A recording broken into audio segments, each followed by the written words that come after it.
Hey guys, welcome back. It is Goodluck here. I hope you're doing well. Today we're going to be taking a look at legendary Eliwood's limited hero battle on the Abyssal difficulty.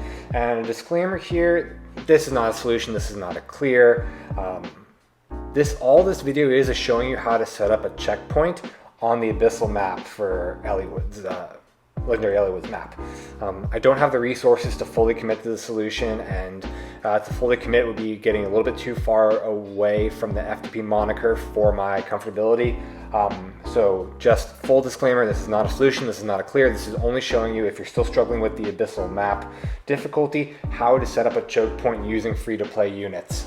And then you can use some other non-F2P units and some other skilled inheritance from here to go on and complete the map, but it's just to give you an idea of how to set it up initially, and then you can kind of improvise from there. Also, secondly, I apologize for the thumbnail on yesterday's Infernal Clear video. That was weird. I fucked that up. Sorry about that.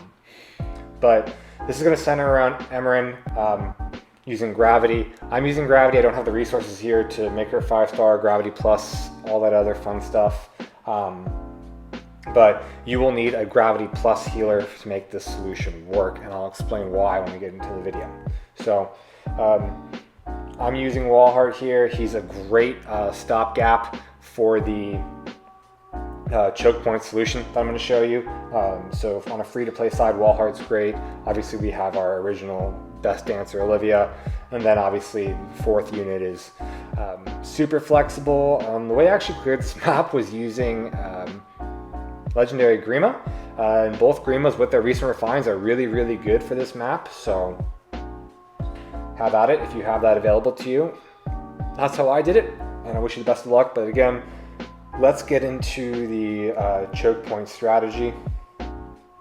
So here's the Abyssal solution.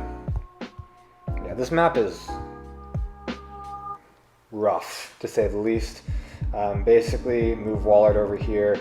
You're going to want to actually put Wallheart in this scenario, and I'll show you where you want your units to be in order to get the appropriate choke point formation. And if you're using Wallheart, he will need to be up here. Anything back here will not have this Axe Cavalier go where you want him to go. So we'll just end the turn there. As you can see, we're making sure that that Bow Knight moves first, and that Axe Cav uses Rally instead of starting to chip down this stone block here. Right now, we're just going to move back. Wallheart, even without speed death bond, he can certainly take a hit from this blue Cavalier here. So just wait one more turn. Takes the hit. It's just fine there. This is where this is the formation that we want here. As you can see, Emmeryn can now move up, attack this Axe Cavalier perfectly safely, inflict Gravity, and the reason why we need Gravity Plus is in order to make sure that this guy, this Sapphire Lance Cav, doesn't move as well, because as you'll be seeing, he's going to move out of the way and attack this structure right here, and that kind of screws up this choke point strategy. So Dance, Wings of Mercy, Emmeryn, that's what she comes with. You can just move her out of the way of this Bow Knight, heal up Wallheart. Wallheart can go ahead and attack this Bow Cav. That's me doing is obviously putting the most damage on this Bow Fighter. Again, the Cleric will be triggering its healing AI. It'll prefer to heal, keeping the Cleric in this position.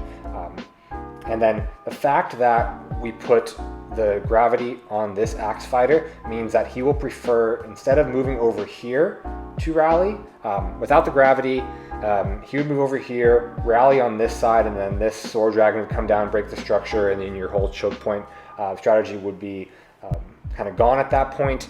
What this does is basically locks this Axe Cavalier into this point, and since he has rally up attack, he's going to prefer to rally up this group of enemies right here. Obviously, Eliwood's AI will take over and he'll rally. This guy, because he'll then be trapped on all four sides from this Bow Fighter, this Cleric, this Axe Cav, and Eliwood. Obviously, he's just going to be staying there. And like I said before, this Cleric will go ahead and prioritize healing this Bow Fighter. just to show that in action. Eliwood rallies, the Axe Cav rallies, he heals, and yeah, and so that's where you need Gravity Plus, because that's when that Lance Cav moves over, and now I just got a game over. So if you're still struggling, I hope this kind of strategy works. Again, I apologize for not providing a clear solution. I know reading on the Whales and Minnows United Facebook group, shout out to you guys. You guys are a great community. It seems that a lot of the non-F2P units have just seriously been outclassing the free-to-play units recently. So in Awakening, we really haven't gotten too many. So that's not what we're doing. We haven't really gotten too many units. Funnily enough, I say that I do have a lot of +10s from Awakening, so I'm sure a lot of Cordelia's could certainly help with this map. Again, this is the Robin that I used in order to take it on.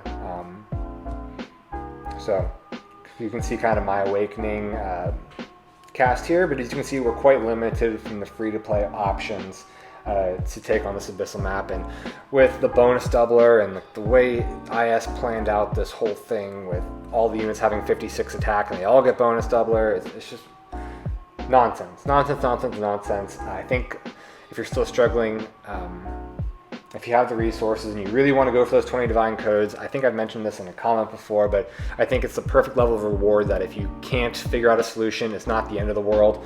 But certainly if you have the resources and the time and the commitment, 20 divine codes is certainly worth going for. So it's a good, not too much that you feel like you're missing out on something, but also the other end, something to strive for how valuable the divine codes are.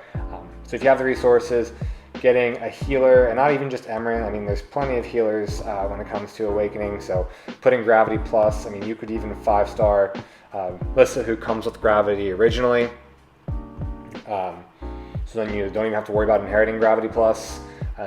Probably a good option there, and try the choke point strategy since there. So again, please use the comments down below as an open forum for talking strategies.